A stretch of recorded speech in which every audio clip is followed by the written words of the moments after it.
नमस्कार, श्रेया कॉर्नरमध्ये तुमच्या सर्वांचे स्वागत आहे। आज आपण शेंगदाणा मोदकाची खास रेसिपी पाहणार आहोत। या मोदकात असलेल्या शेंगदाण्याच्या मिश्रणाचा गोडसर आणि एकदम टेस्टही तुम्हाला नक्की आवडेल। सोप्या पद्धतीने आणि काही घरातल्या साहित्यामध्ये हे मोदक कसे करायचे ते या रेसिपीमध्ये पाहणार आहोत। रेसिपी तुम्ही शेवटपर्यंत नक्की पहा। या ठिकाणी सुरुवातीला आपण 1 कप शेंगदाणे घेतलेले आहे। हे शेंगदाणे आपण मंद आचेवर चांगले भाजून घ्यायचे आहे। शेंगदाणे भाजताना एकदम खरपूस होईपर्यंतच आपण हे भाजून घ्यायचे आहे। जेवढे मंद आचेवर तुम्ही शेंगदाणे भाजाल तेवढे शेंगदाणे एकदम खरपूस असे भाजले जातात आणि भाजत भाजतच शेंगदाण्याची साल निघाली जाते। हे पहा, अशा प्रकारे आपण भाजत आहोत तेव्हा शेंगदाण्याची साल निघाली जाते। हाताने चोळल्यानंतर एकदम पटकन अशी ही साल निघाली जाते, म्हणजे आपले शेंगदाणे भाजून तयार झालेले आहे। हे एका प्लेटमध्ये आपण काढून घेणार आहोत। प्लेटमध्ये शेंगदाणे काढल्यानंतर पूर्णपणे थंड करून याची साल काढून घ्यायची आहे। कढईमध्ये तोपर्यंत आपण खिसलेले ओले खोबरे पाव कप घेतलेले आहे। हे देखील आपण चांगले परतून घ्यायचे आहे, म्हणजे यातला ओलावा कमी होईपर्यंत हे परतलेले आहे। शेंगदाणे देखील आपले साल काढून झालेले आहे आणि थंड झाल्यानंतर हे आपण मिक्सरला चालू बंद करत फिरवून घ्यायचे आहे।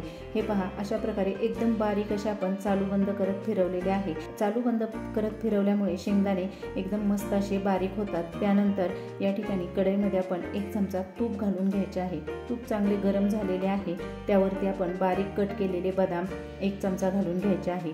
बदाम भाजताना मंद आचेवरच आपण बदाम या ठिकाणी परतून घ्यायचे आहे। सोनेरी रंग येईपर्यंत आपण बदाम परतून घेतलेले आहे। त्यानंतर त्यामध्ये आपण सुरुवातीला परतून घेतलेले खोबरे घालायचे आहे।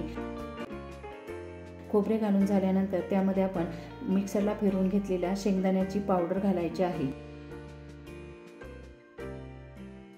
शेंगदाण्याची पावडर या ठिकाणी आपण घालून घेतल्यानंतर यामध्ये पाव कप आपण मिल्क पावडर घालून घेणार आहोत।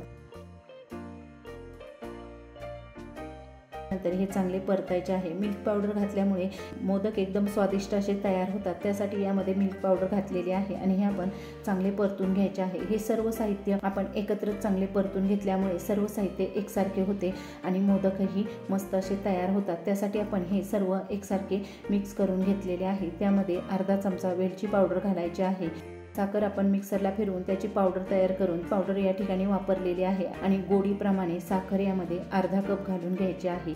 साखरेचे प्रमाण हे तुम्ही तुमच्या आवडीप्रमाणे कमी जास्त करू शकता आणि हे चांगले आपण मिक्स करून घेत आहोत।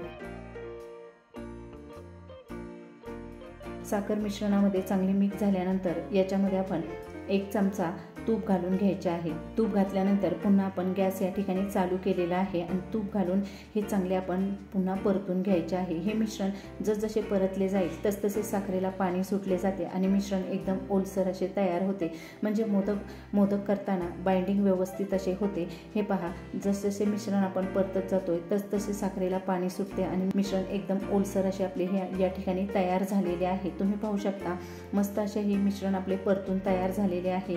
गॅस बंद केलेला आहे आणि हे आपण पूर्णपणे थंड करून घ्यायचे आहे। या ठिकाणी हे मिश्रण आपले पूर्णपणे थंड झालेले आहे। त्यानंतर आपण मोदक साचा घेतलेला आहे, त्याला तूप लावून घ्यायचे आहे आणि त्याच्यामध्ये आपण तयार मोदकाचे मिश्रण घालून घ्यायचे आहे आणि मोदक तयार करायचा आहे।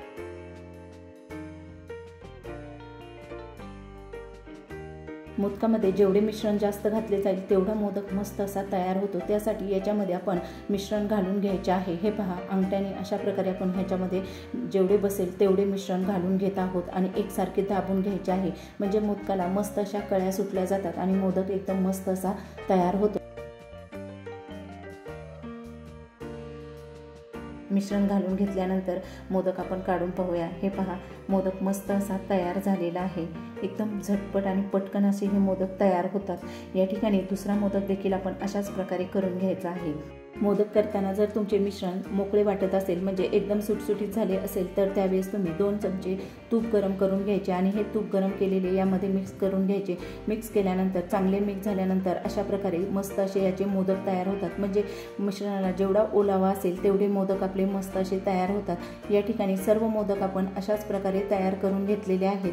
येणाऱ्या गणेश चतुर्थीला तुम्ही देखील अशा प्रकारे शेंगदाणा मोदक नक्की करून पहा। अगदी सोप्या पद्धतीने आणि झटपट ही रेसिपी तयार होते। व्हिडिओ आवडला असेल तर व्हिडिओला लाईक करा, सबस्क्राईब करा आणि बाजूची बेल आयकॉन वाजवायला विसरू नका, जेणेकरून तुम्हाला नवनवीन रेसिपींच्या नोटिफिकेशन येईल। रेसिपी पाहिल्याबद्दल धन्यवाद। भेटूया पुढील नवीन रेसिपीमध्ये।